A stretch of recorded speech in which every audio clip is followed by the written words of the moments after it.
इस वक्त मैं आपको बता दूं कि इंडियन क्रिकेट के लिहाज से ये एक ब्लैक संडे गिना जाएगा। दो ऐसे नतीजे जिन्होंने भारत की क्रिकेट फैंस का दिल तोड़ दिया। एक तो लॉर्ड्स के मैदान पर भारत की विमेंस टीम इस T20 वर्ल्ड कप से बाहर हो गई है। ऑस्ट्रेलिया को उन्होंने 170 रन का टारगेट दिया था, ऑस्ट्रेलिया ने आराम से चेज कर दिया। लेकिन ज्यादा बड़ी खबर जो है वो आयरलैंड से आई है, Belfast. World champions India Ireland से 2-0 से हार गए हैं। शुक्रवार को इंडिया ने पहला मुकाबला हारा था। हम सबको लगा कि चलिए एक मैच की बात है, अब शायद आज के दिन भारत बदला लेगा, अपने पोटेंशियल पर खेलेगा। लेकिन नहीं, आज का मुकाबला भी इंडिया हार गया है। कहने को बाद में नतीजा यह था कि इंडिया सिर्फ 1 रन से मैच हारा, लेकिन भारत ने पहले ही हथियार डाल दिए थे। 155 रन इंडिया के सामने टारगेट था, सिर्फ 155 रन। संजू सैमसन एक गेंद पर 0 पर आउट हुए। अभिषेक शर्मा भी पहली गेंद 0 पर। कप्तान श्रेयस अय्यर, जिनकी कप्तानी, जिनकी बैटिंग को लेकर सवाल रहेंगे, उन्होंने 10 रन बनाए। ईशान किशन वो रन आउट हो गए। उसके बाद तिलक वर्मा और अक्षर पटेल, तिलक वर्मा शिवम दुबे, पार्टनरशिप तो होती रही, लेकिन तिलक वर्मा ने किसी स्टेज पर भी कोशिश नहीं की कि भारत इस स्कोर को चेज करे। वो एंड तक टुक टुक टुक टुक करते रहे। एक छक्का जरूर मारा, लेकिन 46 गेंदों में 55 रन। वो तो भला हो, नीचे आकर 10 गेंद में हर्षित राणा ने 21 रन बनाए और भारत आखिरी ओवर तक पहुंचा। आखिरी गेंद पर प्रिंस यादव ने छक्का लगाया, लेकिन अंत में 1 रन से भारत की हार हो गई है। अब 1 रन से हारे या 100 रन से हारे, हार हार है। दोनों T20 मुकाबले इंडिया हार चुका है। इंडिया वर्ल्ड चैंपियन है। इंडिया ने नए वर्ल्ड कप साइकिल की तैयारी की। नया कप्तान श्रेयस अय्यर, टीम में कुछ बदलाव हुए। सब ये देखना चाहते थे कि आज वैभव सूर्यवंशी खेलेंगे कि नहीं खेलेंगे, लेकिन वैभव सूर्यवंशी को आज भी मौका नहीं मिला। और यह कहा गया चूंकि इंडिया शुक्रवार को हार गया था, तो आज इंडिया चांस नहीं लेना चाहता। आज वैभव सूर्यवंशी को फिर नहीं खिलाया, लेकिन नतीजा क्या रहा? आज भी इंडिया की हार है। तो शुक्रवार की हार को हम एक एबेरेशन ना कहें कि चलो यार एक खराब दिन आ गया था। यहां पर एक खराब दिन नहीं, कहीं ना कहीं भारत के पूरा का पूरा यह दौरा ही खराब रहा। गेंदबाजों ने आज थोड़ी सी बेहतर गेंदबाजी की थी। 154 रन पर रोक दिया था, लेकिन बल्लेबाजी से तो आज आप उम्मीद कर रहे थे, बल्लेबाजी से आज आप उम्मीद कर रहे थे कि 154 रन तो इंडिया चेज करेगा ही करेगा। लेकिन सनी भाई, यह नहीं समझ आया कि इंडिया 20 ओवर खेल गया। मैं मानता हूं कि ऊपर से इंडिया की 4 विकेटें गिर गई। सनी भाई, इंडिया पूरे 20 ओवर खेला है और 20 ओवर में आप खेलकर भी 154 चेज नहीं कर पाए। जी, ये जो हुआ है ना, ये जो पहली ओवर में जो 2 विकेटें गई, उसी की वजह से हुआ है। क्योंकि देखिए, ओपनिंग जो होती है पहले 6 ओवर की जो पावर प्ले में, जो टीम अगर विकेट नहीं लेती तो उनके लिए रन रोकना मुश्किल होता है जी। और एक अच्छी शुरुआत करती है, भले मतलब 6 ओवर में 70-80 रन नहीं, जैसे हम आईपीएल में देख रहे थे, पर पहले 6 ओवर में जब आप 150-154 चेस कर रहे हैं, तो वहां पे भी आपकी अगर 45 या 50 की शुरुआत होती, तो फिर आगे के जो 14 ओवर है वहां पे वो रन बनाना आसान बनता है। तो सिचुएशन से जो खेलना था, वो भारतीय बल्लेबाजों ने सिचुएशन से खेला नहीं। अगर आपकी पहली बॉल पर विकेट गई है, तो ये जरूरी होता है कि आप थोड़ी सी जिम्मेवारी उठाए और अपना फुटक करके ये ना मारे, जहां पे आपकी दूसरी विकेट भी एक ही ओवर में जाती है, दोनों ओपनर आउट होते हैं। ये मैं कह रहा हूं कि ये भारतीय क्रिकेट का हमने देखा है कि हमारी इमेज क्या है, हम तो मारने वाले हैं। अरे भाई, मारने वाले ठीक है, आप सिचुएशंस के हिसाब से भी मार सकते हैं ना। ये जरूरी नहीं कि आपको पहली ही गेंद कोई छक्का मारना है। तो इसी की वजह से जो शुरुआत नहीं मिली, यही कारण है कि हम 154 रन चेज नहीं कर पाए। सर, आपने बड़ी अच्छी बात की जी। मैं पहली गेंद पर आउट हो गया। मेरे सामने वाला बल्लेबाज ये तो समझेगा कि यार आयरलैंड से खेल रहे हैं, ये पिचेस थोड़ी अलग हैं, थोड़ी डिफरेंट हैं। लेकिन नहीं, मैं तो इसी तरह से खेलता हूं। ट्रक आ गया तो ट्रक आ गया, मैं भी आउट हो गया। फिर अगला बैट्समैन कहता है जी 2 आउट हो गए तो क्या हुआ, आगे कुआं है तो छलांग तो मैं मारूंगा ही मारूंगा, क्योंकि हम तो ऐसे ही खेलते हैं। लेकिन सवाल यह आ जाता है कि एक हार के बाद क्या इंडिया ने सबक नहीं लिया था? वही तो दिख रहा है ना, वही तो दिख रहा है कि जिस तरह से हमारे पहले 6 ओवर में विकेटें गए, जब आपकी 2 विकेटें जाती है तो ये तो 20 ओवर की मैच है। आपकी आस्किंग रेट क्या थी? 8 शुरुआत की तो 8 से कम की आस्किंग रेट थी। तो मतलब कोई इसमें ज्यादा दिक्कत नहीं होने वाली थी। अगर आपको आपके पहले 6 ओवर में आपने 40 रन करके 2 विकेटें भी जाती आपकी, तो भी आपको दिक्कत नहीं होती अगले अगले अगले 14 ओवर में 110 रन करने के लिए।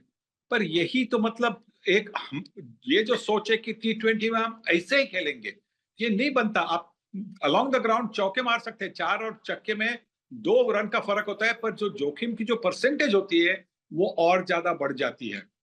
बल्कि मैं तो ये कहूंगा सनी भाई, एक स्टेज पर जहां पर आपकी चलो 4 विकेटें गिर गई, और ऐसा नहीं है कि पहली बार इंडिया की 35 रनों पे 4 विकेटें गिरी हैं, और आपको ये भी देखना है कि आप 155 चेज कर रहे हैं, 185 नहीं कर रहे।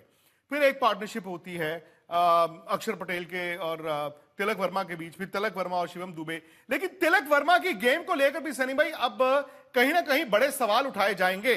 उन्होंने एशिया कप जिताया था लास्ट ईयर, मुझे अभी भी याद है, जबरदस्त बैटिंग की, लेकिन ये पूरा साल उनका ऐसे ही गया है। स्पेशली जहां पर विकेट थोड़ा फंसा हो वो फंस जाते हैं। आप देखिए, उन्होंने 46 बॉलों में बनाए 55 रन, 46वीं बॉल पर वो आउट हुए हैं, 45वीं बॉल पर उन्होंने सनी भाई छक्का मारा था।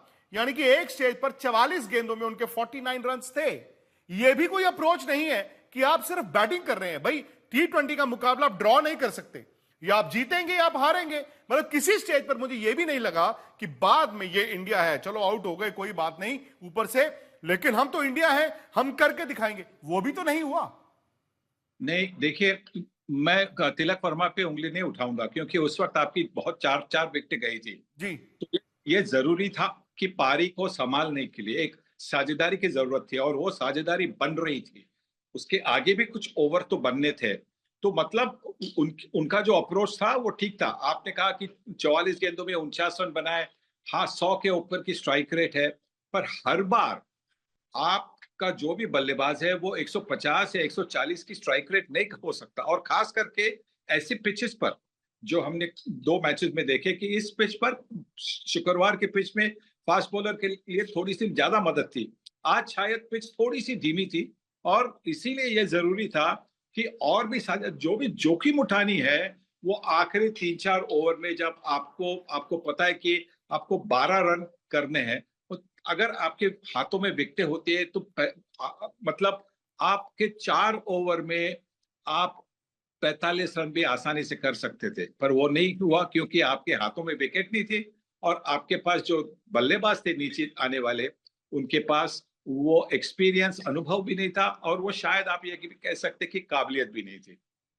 सनी भाई, आप ऐसा भी नहीं है कि इंडिया ने कहा आयरलैंड है, चलो यार हम एक काम करते हैं, हम कुछ युवा खिलाड़ियों को इस्तेमाल करते हैं। आपने ये कहा कि हम तो हारने से डरते हैं। भाई कहीं आज हम हार गए तो हम एक काम करते हैं, हम रिस्क नहीं लेते, क्योंकि सवाल वैभव सूर्यवंशी को लेकर है। मैं जानता हूं कि वैभव सूर्यवंशी के ना खेलने से ऐसा नहीं है कि इंडिया हार गया, लेकिन आज वो पूरा सवाल पूरे हिंदुस्तान में है कि आप इन मैचों को इस्तेमाल कर सकते थे। कम से कम अगर आपने इस्तेमाल करके हार गए होते ना, तो आपके पास एक बहाना होता कि चलो जी हम एक फ्यूचर के प्लेयर्स को भी इस्तेमाल कर रहे हैं। लेकिन आपने अपनी पूरी टीम खिलाई है, फिर भी आप हारे हैं। हाँ, देखिए, आज के टीम में तो दो नए खिलाड़ी थे, 2 डेब्यूटेंट थे। तो प्रिंस बहुत अच्छी गेंदबाजी की, 3 विकेटें ले ली, और आखिरी गेंद जो उनको एक ही गेंद खेलने का मौका मिला, वहां पे उन्होंने छक्का भी मार दिया। तो देखिए, मैं तो मतलब जैसा आपने कहा कि एक महीने पहले से मैं कह रहा था कि ये आयरलैंड की जो 2 मैचेस है, वहां पे जिस जिस तरह के वैभव सूर्यवंशी का फॉर्म था, तो उसको दोनों मैचेस में खिलाया जा सकता था, क्योंकि एक मैच में आप अभिषेक शर्मा को लेते सूर्य के साथ ओपनिंग करने के लिए, और दूसरे मैच में आप अभिषेक को ड्रॉप कर दिया, नीचे करके सैमसन को लेते। वैसा आप कर सकते थे, पर वैसा हुआ नहीं। और बिल्कुल आपने सही कहा कि ये जरूरी नहीं कि वैभव सूर्यवंशी होता तो मैच जिता देता। क्या पता कि शायद वो भी 8, 10, 15 रन करके आउट हो जाता। पर अगर आपको युवा खिलाड़ियों को ट्राई करना था, तो ये 2 मैचेस आपके लिए सबसे बड़ा अच्छा मौका था ट्राई करने के लिए। तो सर अब तो ये भी बहाना रहेगा, क्योंकि इंग्लैंड जाने से पहले आयरलैंड में भी इंडिया हार गया, तो यार इंग्लैंड के शुरुआती मैचों में भी हम कहां रिस्क ले सकते हैं। अब तो ये भी एक बहाना मिल गया कि वैभव सूर्यवंशी को अभी थोड़ी देर और इंतजार करा लें। नहीं, अभी पहले मैच में उनको खिलाना होगा। बस बात सीधी सी है कि जो आपके फॉर्म आउट ऑफ फॉर्म बल्लेबाज है उनको बाहर रखिए और वैभव सूर्यवंशी को खिलाए। बस बिल्कुल, या तो ओपन करके जो आपके ओपनर्स है वहां आप उनको 1-2 पे खिलाइए, नंबर 3 पर वैभव सूर्यवंशी को खिलाइए, पर आपको वैभव सूर्यवंशी को पहले मैच में खिलाना होगा जो इंग्लैंड के खिलाफ 1 जुलाई को है। ये बड़ी बात सनी भाई ने कही है कि आज आप जिस तरह से कहते हैं कि जी हमारे ओपनर्स हैं, हम उनको हिलाना नहीं चाहते थे, लेकिन ये बहाना अब इंग्लैंड में नहीं चलेगा। सनी भाई कहते हैं पहला मैच T20 का 1 तारीख को, उसमें वैभव सूर्यवंशी को खेलना होगा। वैभव सूर्यवंशी को खेलना होगा, भले ही आपको बैटिंग ऑर्डर को थोड़ा आगे पीछे करना। और सनी भाई मैं तो ये मानता हूं कि कभी एक प्लेयर के लिए आप पूरा का पूरा बैटिंग ऑर्डर चेंज ना करें, लेकिन कभी कभी आपको T20 में ये मजबूरी बन जाती है। मैं जानता हूं कि इस वक्त वैभव सूर्यवंशी तैयार हैं, वो फॉर्म में है, और जिस तरह की फॉर्म में है ये सिलेक्टर्स ने उनको टीम में डाल दिया है। अब कोच पे, कप्तान पे आ जाता है कि जब बंदा ऊपर जा रहा है उसको तब मौका देना है या फिर जब डिप हो तब मौका देना है। लेकिन क्या आप इस तरह की इवेंचुअलिटी भी देखते हैं कि वैभव सूर्यवंशी, संजू सैमसन, अभिषेक शर्मा तीनों 11 में खेल रहे हो और आपको मिडिल ऑर्डर को थोड़ा आगे पीछे करना हो? बिल्कुल हो सकता है, क्योंकि देखिए आपकी जो ओपनिंग पार्टनरशिप बनी है संजू सैमसन और अभिषेक शर्मा की, उन्होंने बहुत अच्छी आपके लिए पिछले कुछ डेढ़ सालों में बहुत अच्छी ओपनिंग करके दी है। तो उनको 2 मैच के बाद में ड्रॉप करना ठीक नहीं है, पर उनको अगर अकोमोडेट करना है तो मुझे लगता है कि जो मिडिल ऑर्डर में जिन्होंने रन नहीं बनाए उनको ड्रॉप करके, उनमें से किसी को ड्रॉप करके आप वैभव सूर्यवंशी को नंबर 3 पे खिलाइए, उसपे कोई दिक्कत नहीं है। या आप चाहते कि हम उनको नंबर 3 पे खिलाइए, नंबर 4 पर ईशान किशन आ सकते हैं, 5 पर श्रेयस अय्यर आ सकते हैं, उसके बाद में जो आपको करना है वो आप कर सकते हैं। पर 1 जुलाई को, क्योंकि अगर इंग्लैंड को पहले ही मैच में आपको शॉक करना है तो वैभव सूर्यवंशी जरूरी है। हाँ, ये भी हो सकता है वैभव सूर्यवंशी जल्दी आउट हो सकते हैं पहले मैच में, हो सकता है, पर अगर वो चले पहले मैच में तो फिर इंग्लैंड हिल जाएगी। अब क्या इंग्लैंड थोड़ी ओवर कॉन्फिडेंट भी हो सकती है, क्योंकि आयरलैंड ने इंडिया को हरा दिया है, तो इंग्लैंड की टीम शायद थोड़ी सी ओवर कॉन्फिडेंस हो सकती है, और उस ओवर कॉन्फिडेंस का फायदा, जैसे कि आयरलैंड ने इंडिया का ओवर कॉन्फिडेंस का फायदा उठाया, भारतीय टीम भी इंग्लैंड का ओवर कॉन्फिडेंस का फायदा उठा सकती है, और उसके लिए सूर्यवंशी को खिलाना जरूरी है। सनी भाई आप श्रेयस अय्यर को कैसे देखते हैं? ठीक है, वो T20 की टीम में नहीं थे, उन्होंने वनडे में बड़ा अच्छा किया हुआ था, फिर उसके बाद आईपीएल में उनकी कप्तानी थी, आईपीएल में उनकी बैटिंग भी थी, और मैं जानता हूं कि शायद 2 मैचों की बिना पर हम किसी को सक्सेस या फेलियर का रूप ना दें, रंग ना दें, बट श्रेयस अय्यर की बैटिंग और श्रेयस अय्यर की कप्तानी, is it too soon to जज, या फिर कहीं ना कहीं जाके आगे उनकी कप्तानी पर एक माइक्रोस्कोप रहेगा, उनकी बैटिंग पे एक माइक्रोस्कोप रहेगा? वो शायद इंग्लैंड की सीरीज के बाद में हमें देखना होगा। आपने बिल्कुल सही कहा कि अभी तो इट इज टू सून। ये जो आगे की जो 5 मैचेस है इंग्लैंड के खिलाफ, उसके बाद में हम जज कर सकते हैं जी। और बैटिंग के बारे में, पर ये 2 मैचेस के बाद में जज करना, उनको जज करना, मुझे नहीं लगता कि ये ठीक बात है। और ये तो सनी भाई आप भी मानेंगे ना कि इस वक्त इंडिया ने अपने बेस्ट T20 टीम चुनी है। अगर आप देखें, एक हार्दिक पांड्या का बैकअप था, नीतीश रेड्डी, वो टीम में नहीं है, एक बुमराह टीम में नहीं है, लेकिन बैटिंग तो यही चॉइस है ना। मतलब जो आपके बाहर खिलाड़ी बैठे हैं वो शायद इस वक्त आपकी सोच में नहीं है T20, वो भले वो जायसवाल हों, भले वो शुभमन गिल हों, उस लिहाज से तो आपकी पूरी टीम गई है वहां पर। नहीं, बॉलिंग में तो कमजोरी है ना। जी। बॉलिंग बुमराह ने, आपने सिराज को रेस्ट दिला दी, तो इसी की वजह से जो ओपनिंग में जो विकेट जरूरत थी वो आपको नहीं मिल रही है। तो और उसी के और आखिर में भी जब बुमराह आते हैं, आखिर के 2 ओवर डालते हैं, वहां पे वो ज्यादा रन नहीं देते। तो शायद आज अगर बुमराह होते तो 155 नहीं बनते, 135 140 बनते, और या 145 भी बनते। पर बॉलिंग में थोड़ी सी कमजोरी जरूर है। बैटिंग आपने सही कहा है, एक शुभमन गिल और जायसवाल के अलावा बाकी आप कह सकते हैं कि आपने बड़ी अच्छी ताकतवर बैटिंग चुनी थी, पर आयरलैंड के बॉलर्स ने उनको आउट करके हम सबको एक मतलब शॉक दिया है। सर मैं T20 इंडिया ने 2 जीते, एक जीता 24 में, वो वेस्ट इंडीज में हुआ जहां पर कंडीशंस थोड़ी थोड़ी इंडिया जैसी होती हैं। उसके बाद इंडिया ने अभी हाल में अपने घर पर ये T20 वर्ल्ड कप जीता। अगला T20 वर्ल्ड कप वो ऑस्ट्रेलिया और न्यूजीलैंड में होना है, डिफरेंट कंडीशंस हैं। जो हम पहले बात कर रहे थे कि मैं तो ऐसे ही खेलता हूं, मैं तो ऐसे ही खेलूंगा, इंडिया तो ऐसे ही खेलेगा, शायद वहां पर नहीं चलेगा। क्या कोर्स करेक्शन आपको लगता है कि किसी स्टेज पर होगा कि नहीं यार हम अपनी गेम को थोड़ा ऑल्टर करें? मैं जानता हूं कि T20 में इंडिया जबरदस्त टीम है, मैं जानता हूं कि शायद इस सीरीज की हार एक एबरेशन है, लेकिन क्या आने वाले वक्त के लिए आपको लगता है कि थोड़ी सी सोच में बदलाव होगा? देखिए, सिचुएशन के हिसाब से आपको बल्लेबाजी करनी होती है, बॉलिंग भी करनी होती है। जी।